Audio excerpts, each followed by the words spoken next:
રંકા વંકા કેવળ કુબા કેવલ ભગત થયા રાજસ્થાનમાં. આ રંકા વંકા પંઢરપુરમાં થયા. બે બ્રાહ્મણ હતા, બે દંપતી હતા. લાકડાના ભારા કાપે અને મજૂરી ગુજરાન હલાવે અને ભજન સત્સંગ કરે.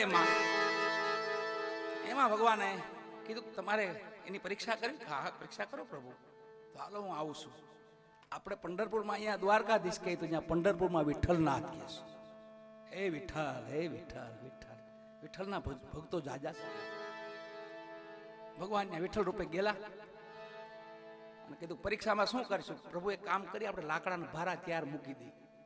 જો થોડી ખોટ હશે ને તો ઉપાડ લે. કોઈ વાંધો નહીં, એમ કરી હાલો. 10 ભારા જે ભગત ને બે નો આવ્યા ને એની મોર 10 ભારા કાપીને મૂકી દીધા. તો સતીન ભગત બે આવ્યા ને આમ જોયું તો 10 ભારા ત્યાર કાપેલા બાંધેલા. આજુબાજુ જોયું કોઈ ન મળે, પણ બે માણસ સામું જોઈ લીધું કે આપણા નહીં લેવાય નહીં.